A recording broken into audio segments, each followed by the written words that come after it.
सात संगत जी, प्यार से कहना धन निरंकार जी। सात संगत जी, कई बार हम भी परेशान हो जाते हैं अपनी ज़िंदगी से। कई बार घर में परेशानियां घिर जाती हैं, लेकिन सात संगत जी फिर भी हमने अपने सतगुरु का शुक्राना करना है। सात संगत जी, हमें ये मानव चोला मिला है, इसकी हमने संभाल करनी है, इसको हमने संवारना है। वरना तो प्यारी सात संगत जी, एक समय की बात है कि एक इंसान बहुत ही परेशान था। वह अपने आप को कोसता रहता था कि हे भगवान, तूने मुझे क्यों इंसान बना दिया। मैं कितनी टेंशनें हैं, कितनी चिंताएं हैं, ये सारी टेंशनें मेरे लिए ही क्यों आई हैं। इससे अच्छा तो मैं कुछ और बन जाता। सात संगत जी, वह बहुत ही परेशान था। एक दिन प्यारी सात संगत जी, वह आसमान की तरफ मुंह खुला छत पर खड़ा था और छत पर खड़े खड़े क्या देखता है कि जब उसने आसमान की तरफ ऊपर मुख किया तो उसे एक प्यारे सात संगत जी बाज आता दिखाई दिया। बाज उड़ता जा रहा है दोनों पंखों को फैलाकर, मानो कि इसकी दुनिया में इतनी खुशी कि कभी कहीं खुशी ही नहीं है। इतने में ही प्यारी सात संगत जी, वो बाज वहां आकर बैठ जाता है और एक उसने पक्षी को अपने हाथों से दबोच लिया और उसने अपना वो खाने के हिसाब से उसको खा गया। सात संगत जी, वो इंसान सोचता है कि इसको ना तो कोई कपड़े की टेंशन, ना इसको कोई खाने की टेंशन, ना इसको रहने की टेंशन, बस सारा दिन इसने तो वातावरण खुली हवा में रहना है। कितना आनंदमय जीवन है। सात संगत जी मन में सोचता जा रहा है और अपने आप को कोसता जा रहा है। इतने में ही प्यारी सात संगत जी, वो तेज चिल्लाया, कहने लगा कि हे भगवान, तूने मुझे मानव जन्म क्यों दे दिया। मैं तो इससे अच्छा ये बाज ही बन जाता। मुझसे अच्छी जिंदगी तो इस बाज की है, जो कि यह अपने इस पक्षी रूपी जीव बना हुआ है और आनंदमय रह रहा है। आनंद से सारा दिन ये उड़ता रहता है, पंखों को फैला फैला कर सारी अच्छी अच्छी जगह भी जाता होगा, कहीं बागों में, कहीं पार्कों में और कहीं खुले मैदान में। इससे अच्छा तो इसका जीवन बसर इसी का अच्छा है। काश मैं भी एक ये बाज ही बन जाता इस मानव से। तो प्यारे साथ संगत जी, ऊपर हाथ फैलाकर वो इंसान चिल्लाने लगा। इतने में ही प्यारे साथ संगत जी, वो 2-3 बार चिल्लाया। इतने में वहां से एक आकाशवाणी हुई कि हे मानव, तू इतनी गफलत मत कर। यदि तुझे बाज बनना है तो हम तुझे बाज भी बना देंगे, लेकिन एक शर्त होगी कि मैंने तो तुझे बहुत ही अच्छा मानव रूप दिया है, लेकिन यदि तुझे बाज बनना है तो वो भी बना दूंगा। लेकिन एक शर्त होगी कि बाज बनने के बाद तो दोबारा इंसान नहीं बन पाएगा। प्यारी साथ संगत जी, वो कहने लगा, मुझे कोई पछतावा नहीं होगा, मुझे कोई दुख नहीं होगा। मैंने अच्छी तरह से सोच लिया है, मुझे आप बाज ही बना दो। प्यारी साथ संगत जी, वो इंसान बाज बन जाता है। साथ संगत जी दोनों पंखों को फैलाकर उड़ जाता है। उड़ते ही प्यारी साथ संगत जी सारी इधर उधर शाम तक घूमा। प्यारी साथ संगत जी जब शाम को थक गए एक पेड़ पर बैठ गया तो उसने सोचा कि रात को सोने के लिए भी घर होना चाहिए। इसने इधर उधर से तीले कंकड़ साथ संगत जी तीलियां वगैरह उठाकर जो भी घास फूस थी साथ संगत जी इकट्ठी कर कर एक पेड़ पर अच्छा सा घोंसला बनाया।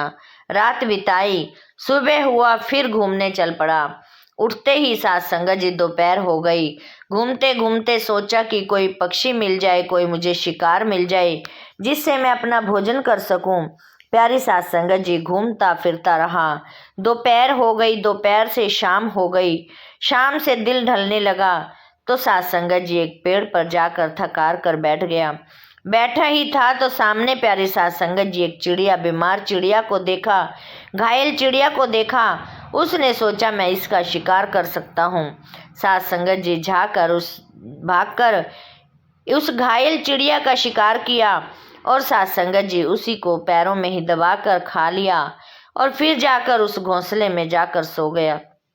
साथ संगत जी तीसरा दिन हुआ, सुबह उठा। साथ संगत जी सुबह ही भी अपना उठा तो और घूमने लगा। वही बागों में गया, पार्कों में गया, सब जगह घूमा। फिर भी प्यारी साथ संगत जी उसको उस दिन भी कोई भोजन के लिए उसको कुछ नहीं मिला, कोई शिकार नहीं मिला। उसने सोचा आज भी कोई ना कोई फंस जाएगा, लेकिन साथ संगत जी सुबह से शाम हुई, शाम से रात हुई, वो थक हार कर प्यारे साथ संगत जी आकर अपने घोंसले में सो गया, लेकिन उसको कहीं भी कोई भी शिकार नहीं हुआ।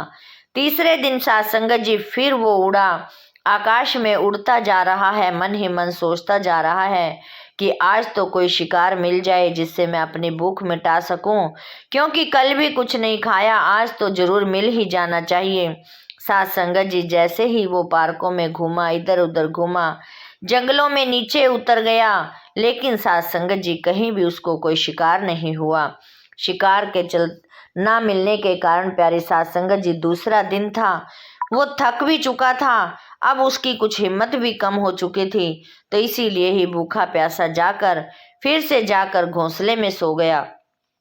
जैसे ही प्यारे साथ संगत जी घोंसले में सोया, रात को आंधी तूफान चला।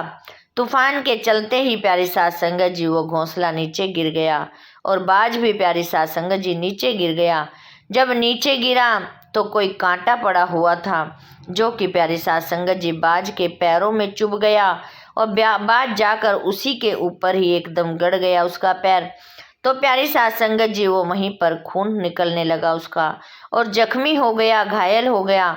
साथ संगत जी जैसे कैसे सुबह तक मौसम कुछ ठीक हुआ, हर रोज की तरह मौसम साफ सुथरा हो गया। बाज भी प्यारी साथ संगत जी थोड़ा सरक सरक कर अपने आप को संभालने लगा, लेकिन साथ संगत जी उसके पैरों में चोट आ चुकी थी, वो घायल हो चुका था, इसीलिए साथ संगत जी वो ज्यादा नहीं उड़ पा रहा था। थोड़ा थोड़ा उड़कर उसने यही सोचा कि आज भी उड़ता हूँ और कोई भोजन के लिए कोई शिकार ढूंढता हूँ, लेकिन साथ संगत जी वो घूमता रहा, ढूंढता रहा, क्योंकि अब वह घायल हो चुका था।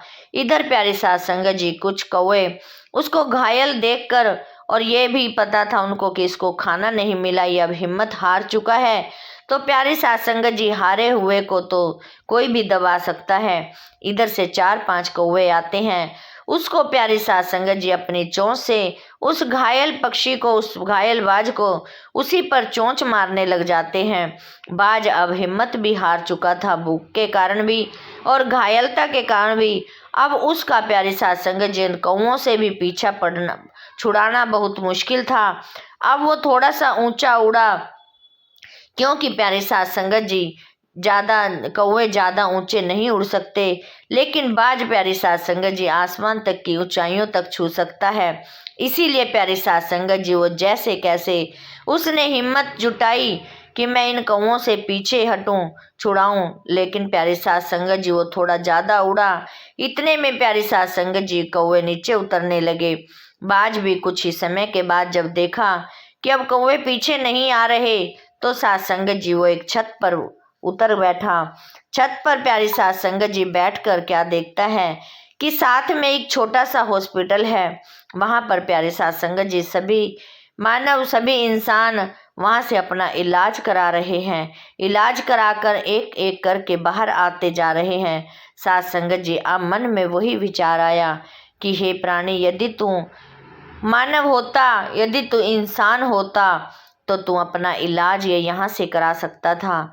अब तो मैं ना बोल सकता हूँ, ना ही किसी को कह सकता हूँ कि मुझे भूख लग रही है। यदि इंसान होता तो मैं जरूर किसी को कह भी सकता कि मैंने 3 दिन से कुछ नहीं खाया और मैं घायल भी हूँ, मुझे चोट भी लगी है, तो अब तो मैं इसका कुछ भी नहीं हो सकता। प्यारी साथ संगत जी यही सोचते सोचते ही उसने वहीं पर प्राण दे दिए। साथ संगत जी हमारी भी यही हालत है प्यारी साथ संगत जी, हम इच्छाओं के पात्र बने रहते हैं, इच्छाओं पर प्यारी साथ संगत जी निर्भर रहते हैं। एक इच्छा नहीं पूरी हुई तो दूसरी नहीं हुई तो प्यारी साथ संगत जी तीसरा इच्छा। ऐसे ही प्यारी साथ संगत जी हम भी इच्छाओं के लिए अपने आप को कोसते रहते हैं कि हमें ये नहीं मिला तो हमें वो नहीं मिला। साथ संगत जी जो भी मिला है हमें उसमें संतुष्ट रहना चाहिए, उसी पर प्यारे साथ संगत जी अपने सतगुरु का उपकार मानना चाहिए, उसी का पर ही प्यारे साथ संगत जी हमें अपने सतगुरु का शुक्राना करना चाहिए। साथ संगत जी यही है इस कहानी का प्यारी साध संगत जी सीख मिलती है।